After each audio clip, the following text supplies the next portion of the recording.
Good morning. সকাল থেকে video করাই হয়নি। দেখো সবাই চান করে আসলাম, যাবো আজকে দিদির বাড়িতে একটু বিজয় করতে। হয়ে উঠছে না, ও বাবা যেহেতু শরীরটা ভালো না, তো যাবো। অনেকটা বেলা হয়ে গেছে, এখন বাজে 11:30। এখন সবাই আমি চান করে আসলাম, এখনও পুজো দেবো, তারপর বেরোবো। কোনো দিন তাড়াতাড়ি বেরোতে পারি না, এত কাজ সামলে বেরোতে বেরোতে আমার দেরি হয়ে যায়। তো চলো ওখানে গিয়ে আবার দেখা হবে, বেরোই। ততক্ষণ যেন টাটা।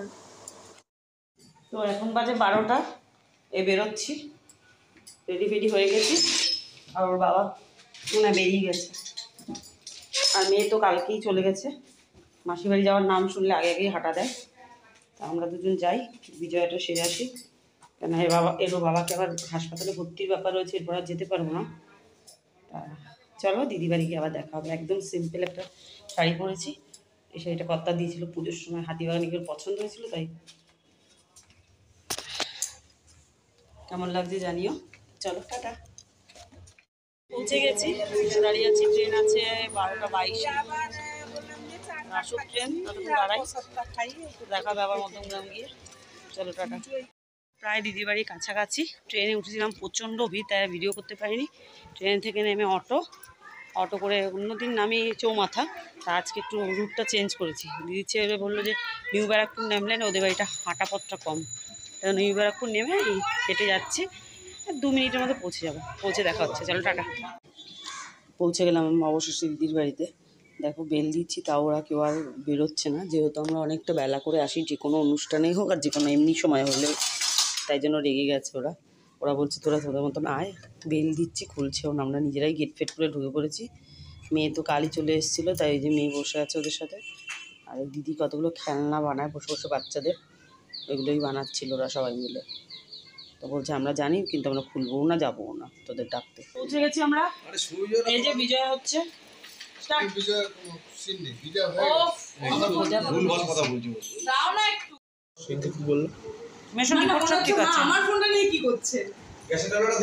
ওখানে দিয়ে এসছি ফোনের ওপরে।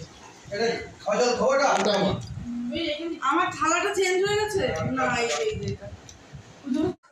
তা মেনুতে কিন্তু অনেক কিছু ছিল। আলু ভাজা, কুমড়ো ভাজা, পটল ভাজা, বড়ি পেঁয়াজ দিয়ে মাখানো, তারপরে বোয়াল মাছ না সরি শোল মাছের মাথার ঝাল, পুঁই শাকের চচ্চড়ি, আমের চাট।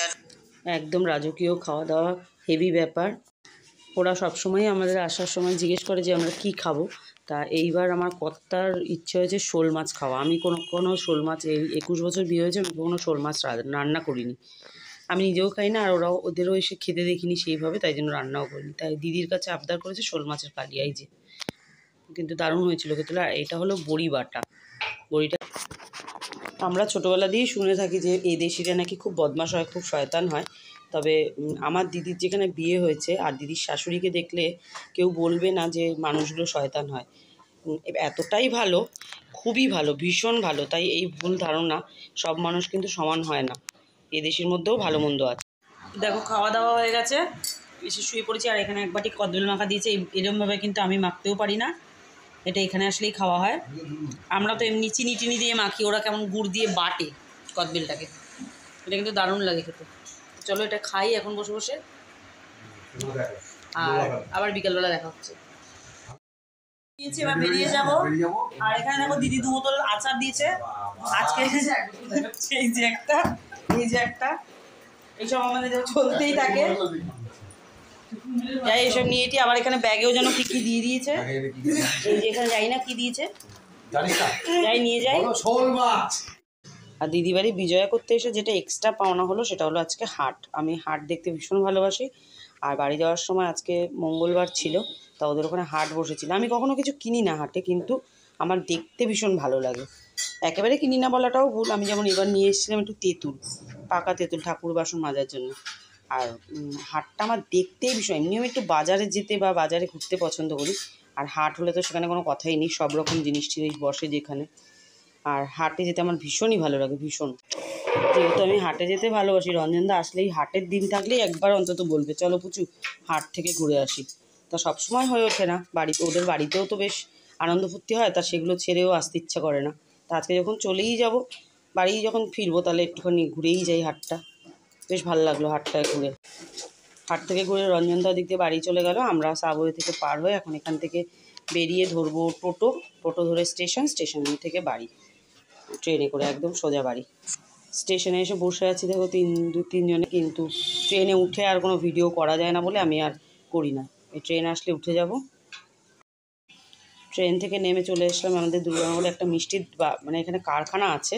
এই মিষ্টিগুলো এতই ভালো, এই মিষ্টি আমি সব জায়গাতে নিয়েও যাই। তা বাড়ি ফেরার সময় বললাম নিয়ে যাই, একটু রুটি দিয়ে খাওয়া যাবে, তাই জন্য নিতে ঢুকলাম। আর আসার সময় একটু মাংস নিয়ে এসেছিলাম, সেই মাংসটা মেয়েকে বললাম রান্না করতে, আমার আর শরীর দিচ্ছিল না, আর রুটি কিনে নিয়ে এসেছিলাম। তা আজকের ভিডিওটা এই অবধি। চলো, আর কিছু দেখানোর মতন নেই, আবার আসবো নতুন একটা ভিডিও নিয়ে। ততক্ষণের জন্য টাটা। আর যারা সাবস্ক্রাইব করনি বা ফেসবুকে দেখলে পেজটা ফলো করনি, তারা কিন্তু অবশ্যই আমার পেজটা ফলো করে দিও আর সাবস্ক্রাইব করে দিও। ততক্ষণের জন্য টাটা।